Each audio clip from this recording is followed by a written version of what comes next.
জমিনে শান্তি আসবে না, ঠিক কিনা? শান্তি আছে আল্লাহর কোরআনে, ঠিক কিনা? সমাজ গড় কোরআনের বাংলাদেশ, সমাজ গড় ইসলামী বাংলাদেশ, সমাজ গড় কোরআনের বাংলাদেশ, সমাজ গড় ইসলামী বাংলাদেশ। সব হারা মানুষ আর কাঁদবে না, ভিখারির মতো হাতে পাতবে না। সব হারা মানুষ আর কাঁদবে না, ভিখারির মতো হাতে পাতবে না। থাকবে না উঁচু নিচু কোন রেশারেশ। সমাজ গড় কোরআনের বাংলাদেশ, সমাজ গড় ইসলামী বাংলাদেশ, ঠিক কিনা? ঠিক কিনা? এই গুণানন্দী ঘরে ঘরে যদি কোরআনের তেলাওয়াত হয়, কোরআনের আমল হয়, গুণানন্দীর ঘরে ঘরে যদি এই মাদ্রাসার মতো ছাত্র তৈরি হয়, তাহলে এই গুণানন্দীর মদিনা মসজিদ, মদিনা নামটা থাকার কারণে তার দাম যেমন বেড়ে গেছে, এই গুণানন্দীর ঘরে ঘরে এই কোরআন তেলাওয়াত হলে, কোরআনের আইন যদি গুণানন্দীর ঘরে ঘরে চলে, ভালো হবে না খারাপ হবে? সবাই কোনো ভালো হবে না খারাপ হবে? তাহলে এই ঘরে ঘরে আমরা এই কোরআনের আইন চলক, আমরা কি সবাই চাই? আমরা কি সবাই চাই? তাহলে আমি শেষবারের মতো আপনাদেরকে বলতে চাই, আমরা সকলে কথা বলছিলাম, আমরা সকলে কোরআনের পক্ষের লোক, মনে আছে তো? আমরা সকলে কোরআনের পক্ষের লোক, আমরা সকলে রাসূলের পক্ষের লোক। রাসূলের পক্ষের হলে, কোরআনের পক্ষের হলেই এই কোরআন দিয়ে রাসূলের মাধ্যমে আমরা জান্নাত পাবো, ঠিক কিনা? ঠিক কিনা? ঠিক কিনা? বীর মুসলমান, বীর মুসলমান, ধরো আল কোরআন, ফিরাই আনো সে হারানো সম্মান। বীর মুসলমান, বীর মুসলমান, ধরো আল কোরআন, ফিরাই আনো সে হারানো সম্মান। নারায়ে তাকবীর, নারায়ে তাকবীর, তুলো তাকবীর ধ্বনি ধরাই আর একবার। বীর মুসলমান, বীর মুসলমান, ধরো আল কোরআন, ফিরাই আনো সে হারানো সম্মান।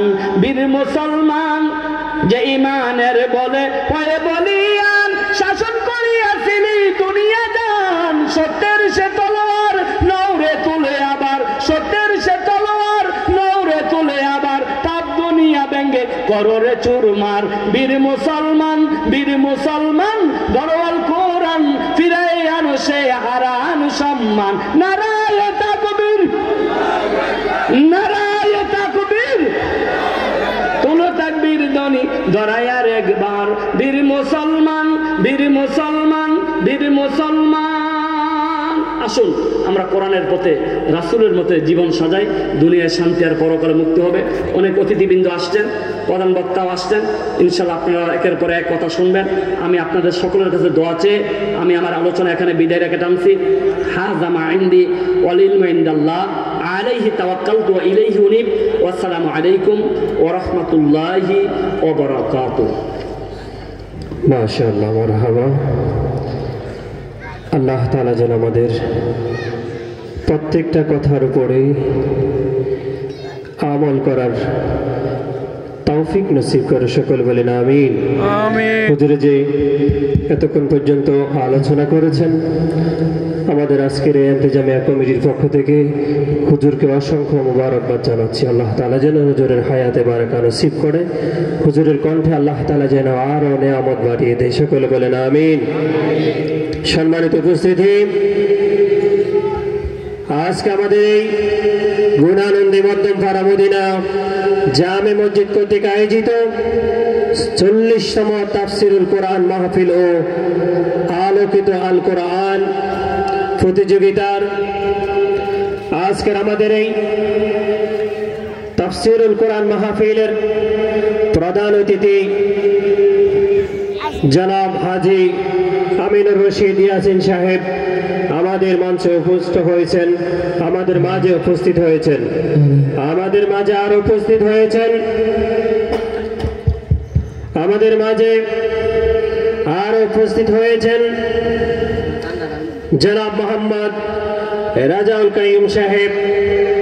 আমাদের মাঝে আরো উপস্থিত হয়েছেন জনাব মোহাম্মদ ইয়ার আহমেদ সাহেব।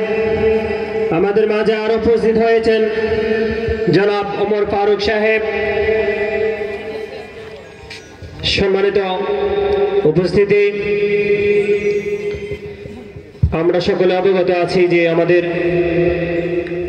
সকাল থেকে আমাদের এই যেখানে আমরা বসে আছি, এখানে আমরা আমাদের দিনের বেলা যে প্রোগ্রামটি ছিল আলোকিত আল কোরআন প্রতিযোগিতা, এই প্রতিযোগিতায় আমরা আমাদের এই দুর্গাপুর ইউনিয়ন সহ